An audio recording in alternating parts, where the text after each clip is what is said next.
Hey guys, how are you doing today? Um, Greetings from Nairobi. I hope today you can hear me and I hope my sound is better today. So I just wanted to find out from you guys how you're doing, especially in this stay-at-home season. A lot of us are a little bit confused, gosh. Third time I'm touching my face on these Facebook lives, but hey, I hope you guys are well and alive and trying to pick the positive out of this whole situation because it's not easy. You guys, the salons are closed or they're all having curfews, so these hairs of ours, they're gonna have to need some home stylists as well. But anyway, let me know where you guys are watching in from. And today I just wanted to give an update on what exactly is happening around the world. So if you look at the global statistics, we are looking at about 966,939 cases of coronavirus, and recoveries are at 203,535. So we are having more recoveries, but then again, also the deaths seems to be going up. As of today, we're looking at deaths of about 49,295. That's quite high, but still also we're looking at more recoveries, especially around this time. So I think that is something to be grateful for. So staying at home is not as easy as a lot of people think.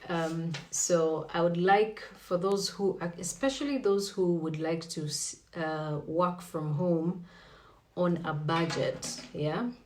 These are some tips I think I'm going to share with you on working from home. So if you have kids like we do on our end, and the school administration is sending over their schoolwork, you're going to need a printer. Okay, to start with, you're going to need a printer, both for yourself and for your kids' schoolwork.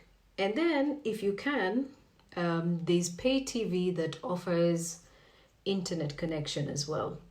So if you can do that, you could actually kill two birds with one stone, that you're able to have pay TV, but at the same time, you're having data. So this data can be used in your home office, and at the same time, it can also help you to print the work for your kids, especially those of them who are doing homeschooling, especially now that schools are closed. Then you're gonna need printing paper, okay?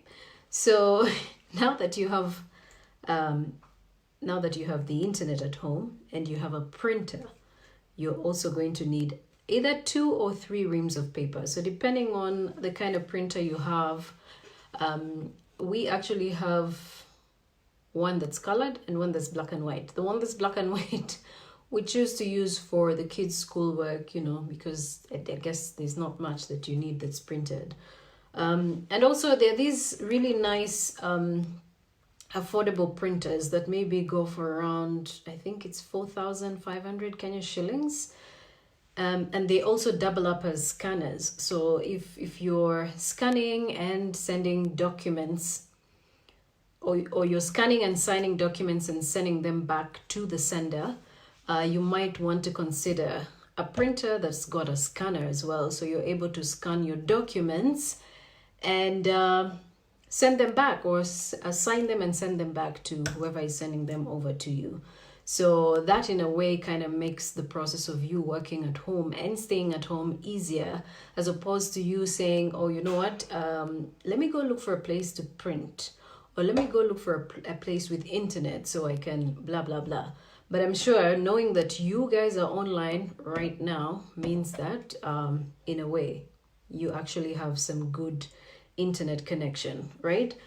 And also there are some things that you can do while you are staying at home. You can actually take up a course, online course. There are some sites that offer free online courses that you can take up.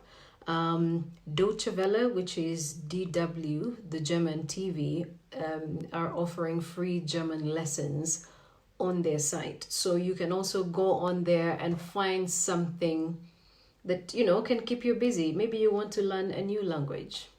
Maybe it's Chinese that you want to learn, or it's French that you want to learn, or it's German, like myself. So look for those sites that can keep your mind active around this time.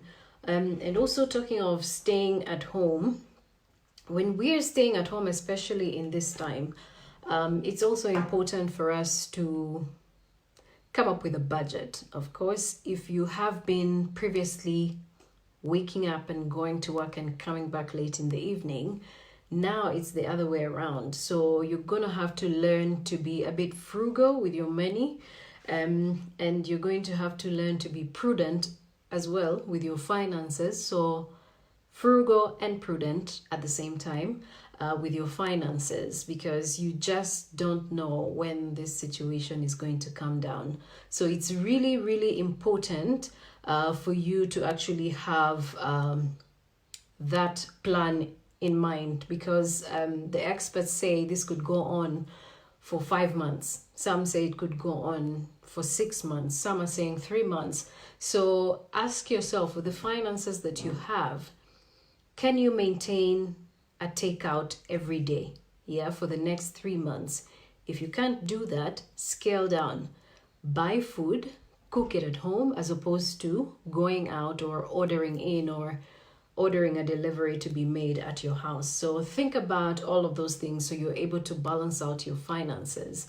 I also wanted to talk about staying at home in a sense of protecting the livelihoods of others. Why am I saying this? Just the other day, I held an IG live or Instagram live, and I was talking about social distancing. So the importance of social distancing is not to deny you your freedom, but it's also to protect the lives of those who are unaware of these symptoms and those who actually live by the day, if you know what I mean, hand to mouth. So a lot of us tend to think that maybe the government is being a little too hard on us by asking us to stay home or stay at home or work from home. But you know what? The thing about the coronavirus is I might have it and I don't know that I have it. And then I'm spreading it on to so many other people who don't even deserve to have it. Not that anyone even deserves to have it. But, there are different categories of people that we have today. And while most of us might be having salaries or might be having savings, there's also a large population of people who do not have savings. They do not have salaried jobs, so they have to work informally, if you know what I mean.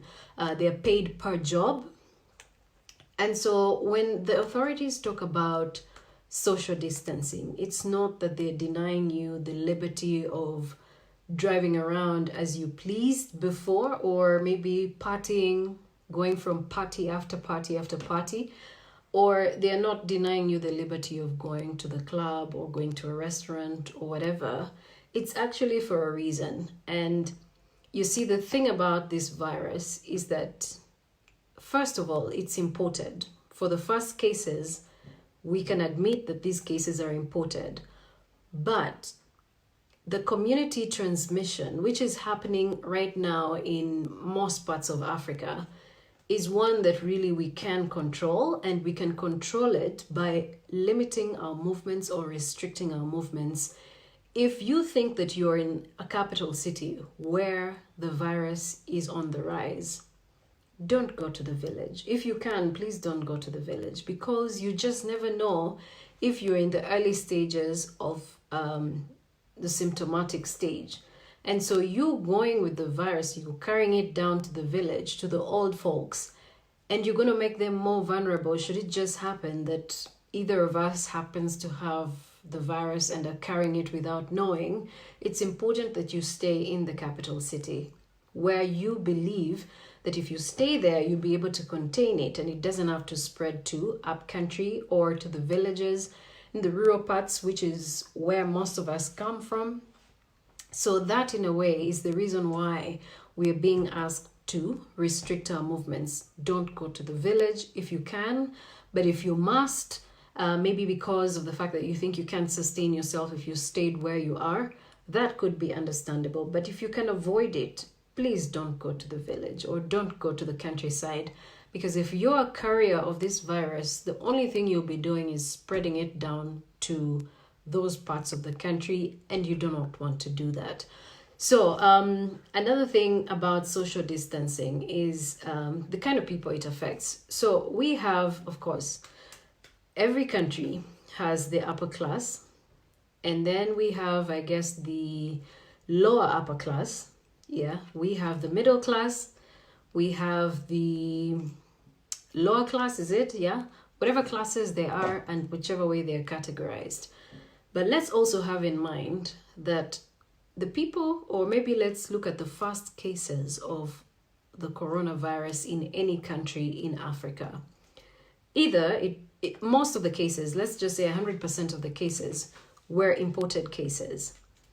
And so because they were imported cases, the belief by the experts is that the people in the informal sector are unfairly being treated right now, because the people bringing the virus into whichever countries are people, A, who are well-traveled, B, who are educated, and C, people who actually understand the meaning of contagious diseases or diseases that are contracted by sneezing, by coughing, people really understand these things.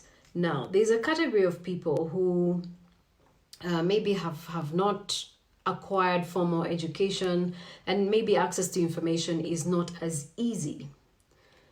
So this means that these people will take longer to get information in whichever form it comes in. Why am I saying this? Is because the fact that ministers have to call press conferences and ask people to stay at home, ask people to wash their hands, ask people to limit their movements. The people they are asking to do this are people who actually drive private vehicles. Yeah, half the time they are also people who travel a lot. Yeah, they travel out of their countries a lot. And unfortunately, the spread or the local community transmission of the coronavirus is happening either because we do not want to stay at home or because we think we are not carrying the virus. And maybe we do not want to stay at home because we are worried about our financial situation. If we stay home, how are we going to earn a living? That's understandable. But if you are a carrier by any chance, that means that you're actually going to spread it out to whoever it is that is within your community.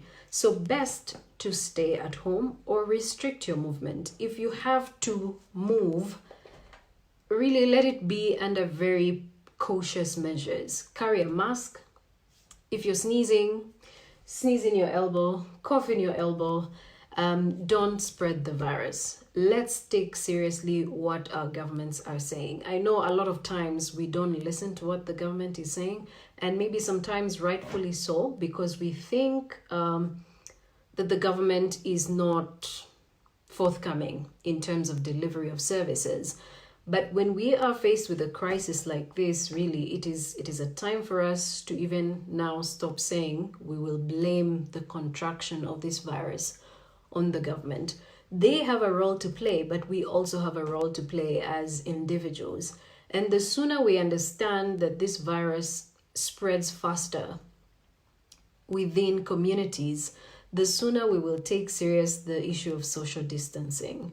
I actually believe that if we can restrict our movements outside of the house and say we're only going to maybe go to work, if we must go to work, we'll go to work, but we will be very cautious. We will sanitize, we'll wash our hands with soap, we will physically distance ourselves even while at work. I think that's one of the ways that we can keep this virus from spreading as far as it has. In Uganda today, I think there are 45 confirmed cases. In Kenya, where I am at the moment, there are 110 cases of coronavirus or COVID-19. And Kenya has so far registered 2 recoveries and 3 deaths. So it's not that, we're going to get to a point where we're saying we are going to have no numbers at all. Because if you look at how the countries like China, Italy, Spain, the kind of statistics they've been having, they started low, and within 30 days, their numbers had jumped to the thousands. With the current trend of the numbers in Kenya today, because the first time we had 1 case, and then days later, the cases were 3, and then the cases moved up to 6, then to 9, then to 12, and then after that, they started jumping. Then we started registering 8 cases, and now today, which is the latest update we have, 29 people were confirmed to be positive with COVID-19. That took the number up from 81 yesterday to 110 today. If this is the kind of progressive trend that we are seeing, who knows? Tomorrow, they might actually now say the numbers have jumped by more than 29. God forbid that happens, but it looks like from the current statistics that we are receiving or the current trends, that's what it's going to be like. And that's why there's an emphasis on social distancing. So if you can social distance, if you can, please do so. And if you happen to be in a place that is public, unavoidably, please take precaution. It is serious and no one is immune to this coronavirus. Whether you're young, whether you think, there've been so many myths about, crushing garlic and eating it raw, and crushing ginger and eating it eating it raw. Yes, there are all of those myths, but you see, at the end of the day, if you drink the tea or eat the garlic and don't take precaution, you're likely going to get this virus. If you happen not to take the measures or take seriously the measures that are being put in place and being requested of us as the public. Anyway, let me read some of your comments. I did not intend to make this very long. Africano Ronald, you're saying, hello Joy, we really thank you for your paramount updates. I'm watching in live from Fort Portal. Good night. Let me see, what else have you said here? I have been following you since 2008 on Capital FM. Thanks for your good presentation. Okay, you're welcome, Africano. I appreciate that. Beer Hunger Chris.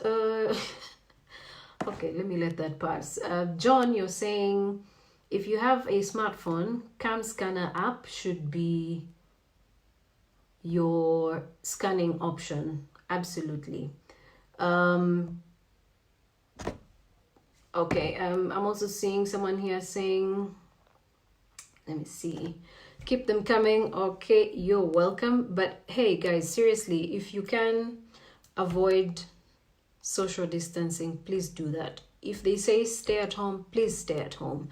Only go out when you must, or take turns with your partner, your spouse, your sibling, your housemate, or whatever, to go buy groceries and whatever other things you need in the house. Because if we do not do this, trust me, these numbers are going to keep going up. And the more they go up, the longer it's going to take for us to get back to normal. I was thinking about the informal sector and many of us anyway who are just working. A lot of work has been interrupted, a lot of work has been disrupted simply because of the coronavirus. Some of us have work that is outside of the country, of the continent. And because of this, a lot of things have had to come to a standstill. And there's a lot of worry, there's a lot of anxiety, there's a lot of confusion.